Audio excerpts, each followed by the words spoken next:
Philosophy of education.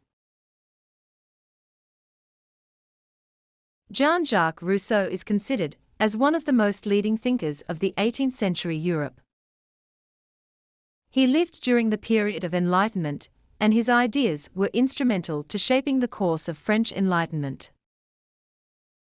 His political philosophy majorly influenced the development of the political, educational, as well as sociological thoughts of the modern era. Rousseau's philosophy of education, which is naturalist-based, is found in Émile, one of Rousseau's seminal works published in 1762. This book describes the ideal education which prepares Émile and Sophie for their eventual marriage.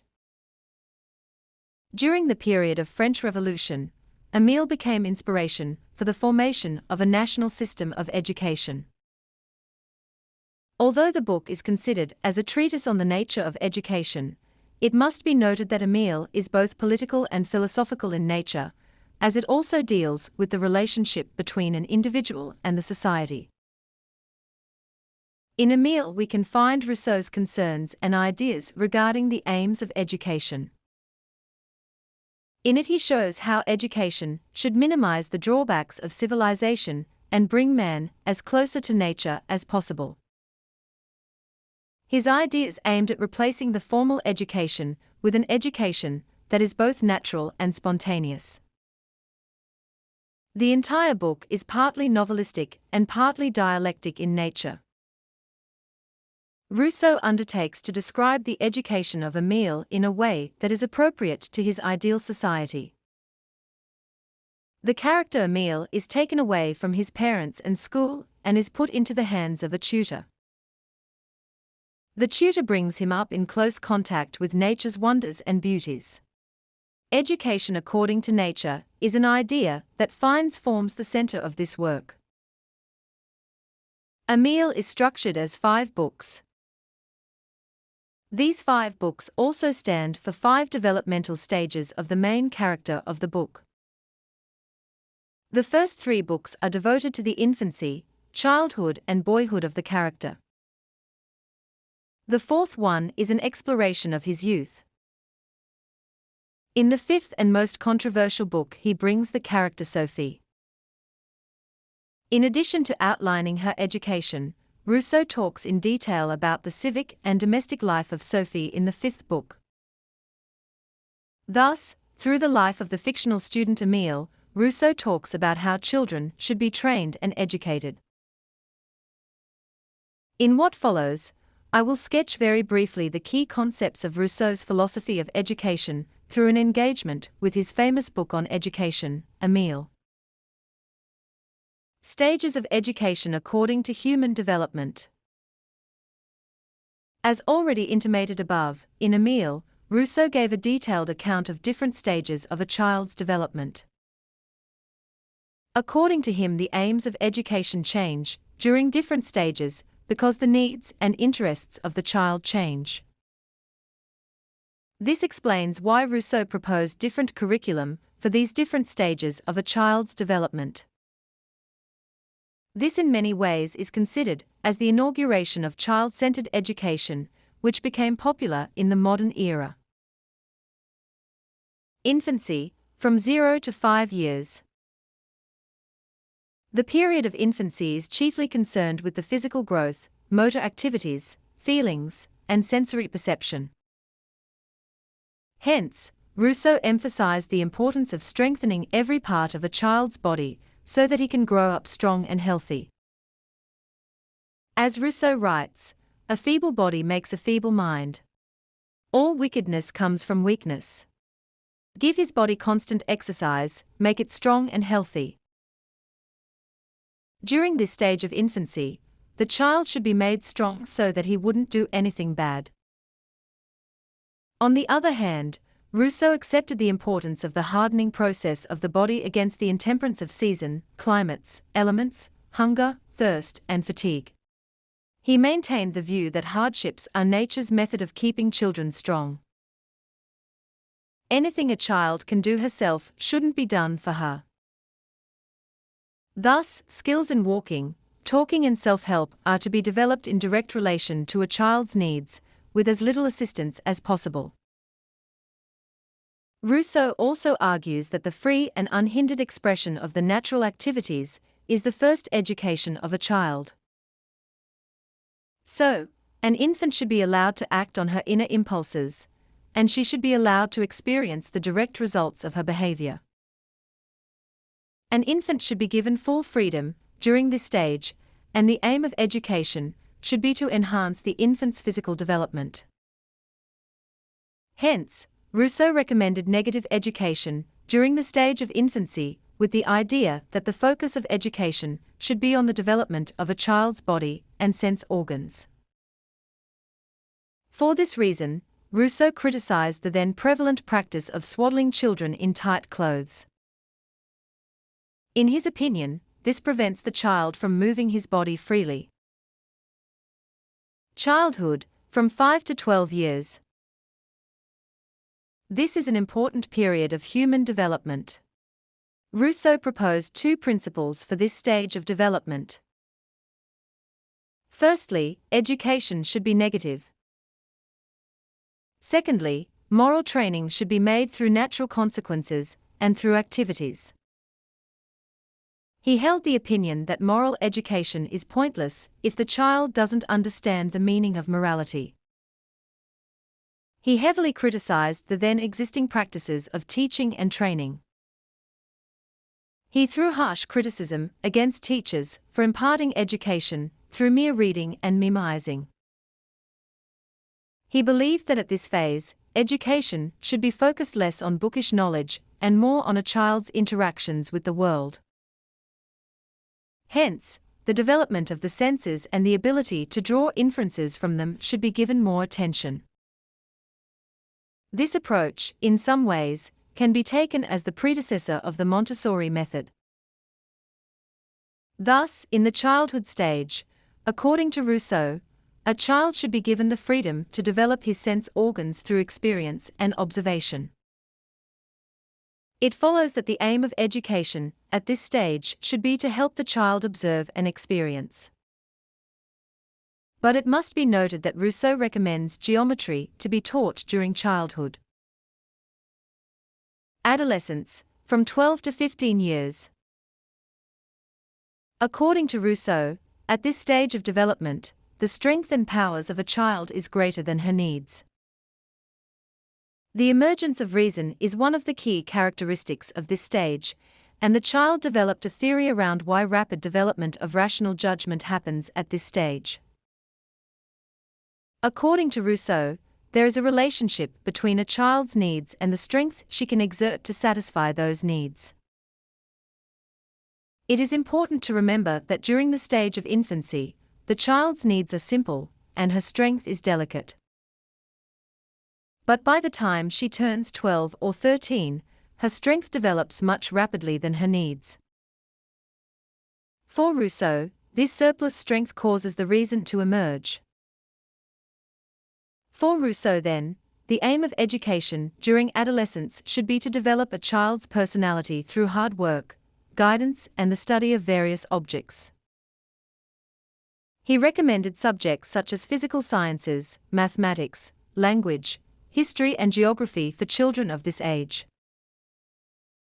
This is because for Rousseu, study of sciences will kindle the child's curiosity and incline her towards research, self-education, and inventions.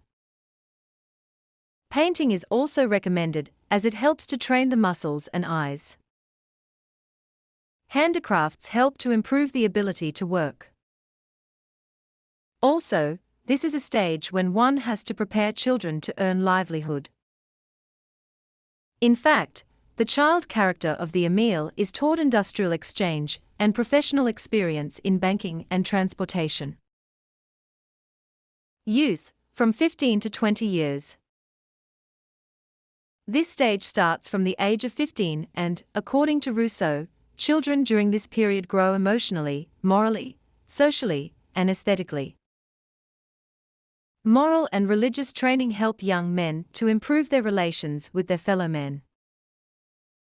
It also helps to develop moral qualities such as kindness and sympathy.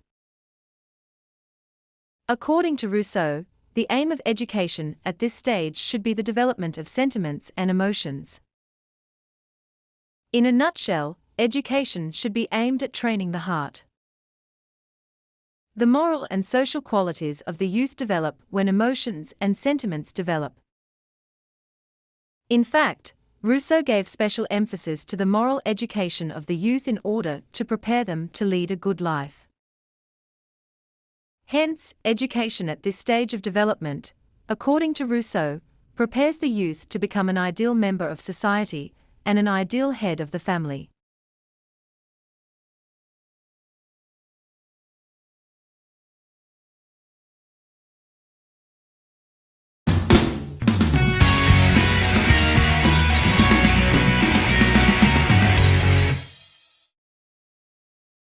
Jean-Jacques Rousseau is an Enlightenment philosopher from Geneva who had a major influence on the French Revolution, education, and religious thought.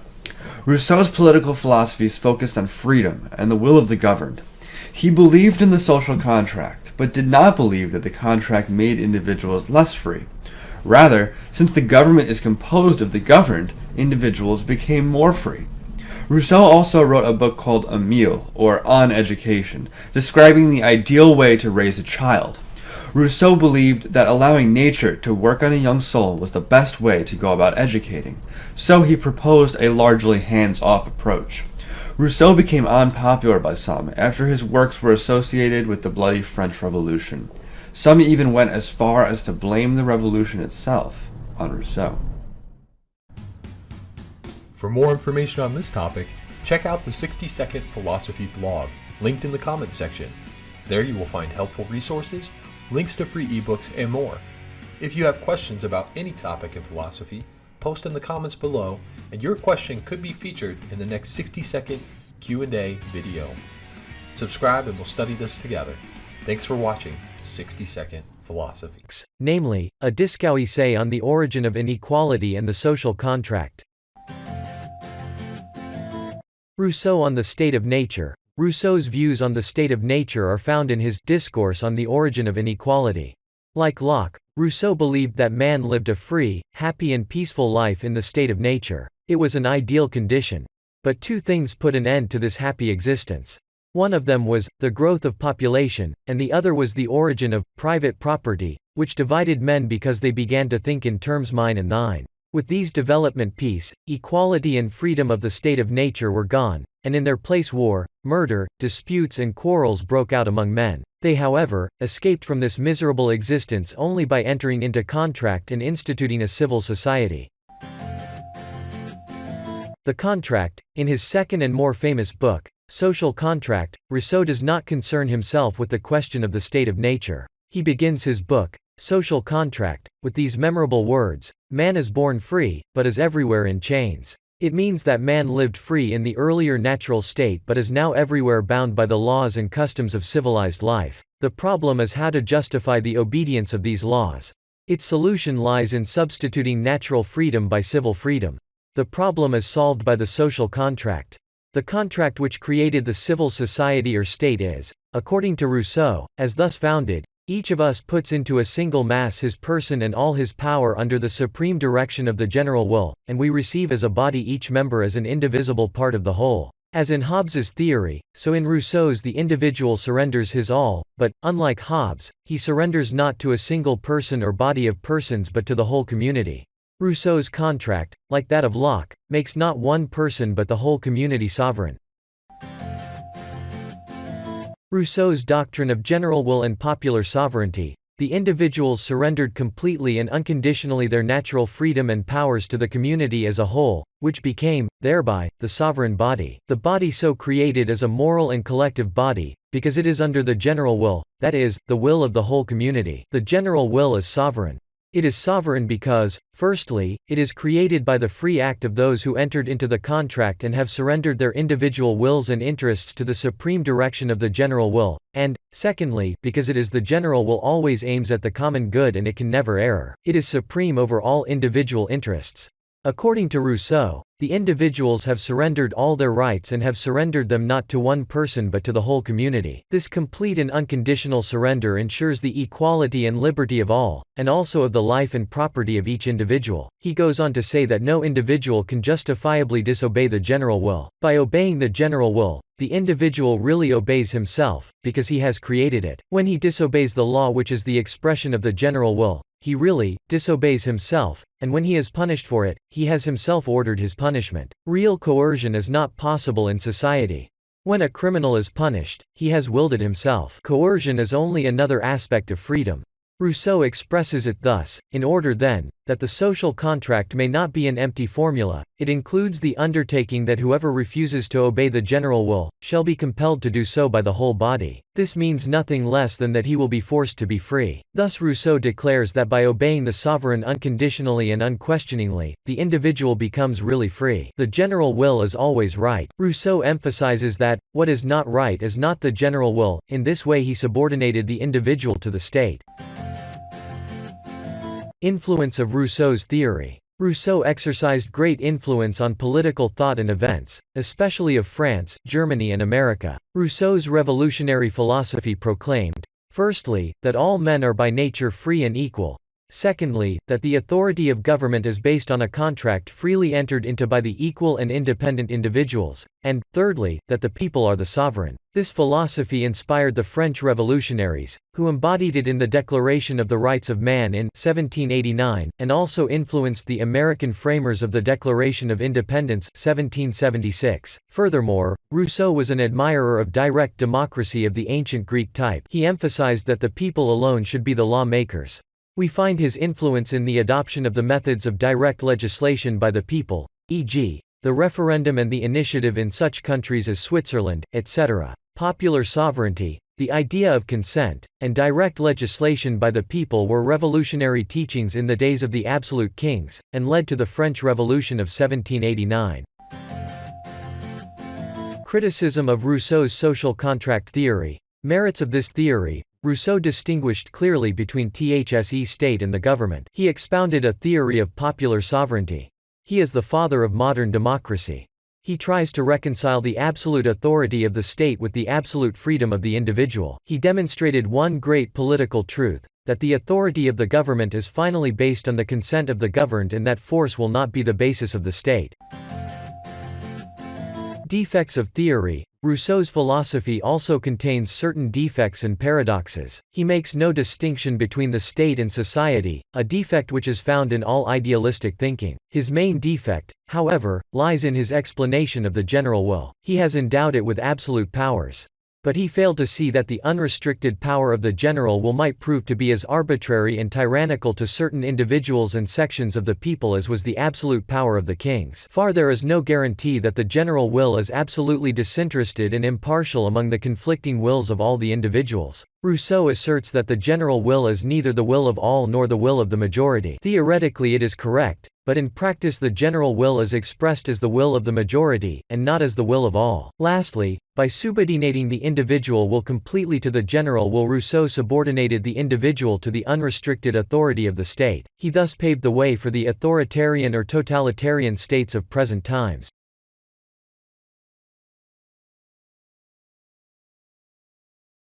And more technological, the conventional view was that mankind was firmly set on a positive trajectory from savagery and ignorance towards prosperity and civilization. But there was at least one 18th century philosopher who violently disagreed, and who continues to have very provocative things to say to our own era. Jean-Jacques Rousseau was born to an educated watchmaker in Geneva in 1712. When he was 10, his father got into a legal dispute and the family was forced to flee Geneva. From that point on, Rousseau's life was marked by deep instability and isolation. As a young man, Rousseau went to Paris and there was exposed to the opulence and luxury that was the order of the day in Ancien Régime Paris. It was a far cry from his birthplace of Geneva, a city that was sober and deeply opposed to luxury goods. Then one day in 1749, he read a copy of a newspaper, the Mercure de France, that contained an advert for an essay on the subject of whether recent advances in the arts and sciences had contributed to what was called the purification of morals. In other words, was the world getting better? Rousseau experienced something of an epiphany. It struck him that civilization and progress had not, in fact, improved people. Instead, they had exacted a terrible, destructive influence on the morality of human beings who had once been good. Rousseau took this insight and turned it into the central thesis of what became his celebrated Discourse on the Arts and Sciences. His argument was simple. Individuals had once been good and happy, but as people had emerged from their pre-social state and joined society, they had become plagued by vice and sin. In this work, and in its twin, the Discourse on the Origins and Foundations of Inequality, Rousseau went on to sketch what it would have been like at the beginning of history, an idyllic period that he called the state of nature. A long time ago, when men and women lived in forests and had never entered a shop or read a newspaper, the philosopher pictured people more easily understanding their own minds and so being drawn towards essential features of a satisfied life: a love of family, a respect for nature, an awe at the beauty of the universe, a curiosity about others, and a taste for music and simple entertainments. The state of nature was moral and guided by spontaneous pity, empathy for others and their suffering. So what was it about civilization that Rousseau thought had corrupted people and led to moral degeneracy? Rousseau claimed that the march towards civilization had awakened in people an unhealthy form of self-love, amour-propre he called it, something that was artificial and centered around pride, jealousy and vanity. Rousseau argued that this destructive form of self-love had emerged as people had moved into cities and there had begun to compare themselves to others and created their identities solely by reference to their neighbours. Civilized people had stopped thinking about what they wanted and they felt and merely imitated other people, entering into ruinous competitions for status and money and losing sight of their own sensations. Rousseau is forever associated with the term noble savage because it was his work that described the innocence and morality of our ancestors and contrasted it with modern decadence. At the time Rousseau was writing, European society was fascinated by the plight of the native North American tribes. Reports of Indian society drawn up in the 16th century had once described the Indians as materially simple but psychologically very rich and interesting. Communities were small, close-knit, egalitarian, religious, playful, and martial. However, within a few decades of the arrival of the Europeans, the status system of Indian society had been revolutionized through contact with the technology and luxury of European industry. Indians now longed for guns, alcohol, beads, and mirrors. Rates of suicide and alcoholism had risen, communities were fracturing, and factions were squabbling. The modern world had ruined the lives of people who had once lived happily in the state of nature. Rousseau's interest in natural goodness made him very interested in the idea, though not quite the reality, of children. In 1762 he wrote Emile, or On Education, perhaps the most successful book ever written about how to raise children. Rousseau suggested that children were born naturally good, and that the key to raising them was therefore always to prevent their corruption by society. This idea was widely influential. Parents who had before this time seen their children as wicked or at best as blank slates now viewed them as founts of wisdom and tried to give them a childhood full of play and visits to forests and lakes. Rousseau became the inventor of child-centered education. He was also a great proponent of breastfeeding, declaring, "Let mothers deign to nurse their children, and morals will reform themselves. Nature's sentiments will be awakened in every heart, and the state will be repeopled." It was, he knew, a bit of a hyperbole, but it spurred a wave of breastfeeding even among the wealthy who'd long disdained the practice. Artists rushed to paint and honour the new vogue for breastfeeding. Because Rousseau so closely valued human beings in their original state, it followed that in the novels he wrote, Rousseau also constantly celebrated intense feelings rather than great deeds or social events. In his novel Julie, written in 1761, Rousseau depicted the excitement and anguish of an upper-class woman caught in a love triangle between her sensitive tutor and her boring but socially sanctioned aristocratic match. Rousseau's contemporaries might have seen Julie as unwise and her feelings as a passing fancy, but Rousseau painted her love in a higher light. He urged us to see its grandeur, depth, and honour. In his writings about his own life, Rousseau was similarly romantic, or what one might unkindly call self-absorbed. In his famous Confessions, one of the first ever autobiographies, Rousseau spent pages exploring his inner life, how frustrating he found shopping, the surprising feeling of tenderness for his ex's new partner, or the joys of gardening. To him, these weren't trivial or self-absorbed topics. They were part of an important task, to show what living is like on the inside. I have conceived of a new genre of service to render to man, he boasted, to offer them the faithful image of one amongst them, in order for them to learn to know themselves. Rousseau died in 1778, aged 66. His reputation has continued to grow. He was, from beyond the grave, one of the heroes of the French Revolution, and he became an icon to a great many artists and writers of the 19th century. Rousseau can be considered as one of the founding figures of what we now know as the Romantic movement, an ideology responsible for valuing the primitive over the civilized, the child over the adult, the passionate lover over the calmly loyal spouse. The modern world, despite its addiction to status, machinery, and capitalist values, in many ways continues to be profoundly romantic in its heart. It's astonishing that so much of what we take to be common sense or just natural can directly be traced back to the work of one not always wise, but always highly intriguing and provocative thinker.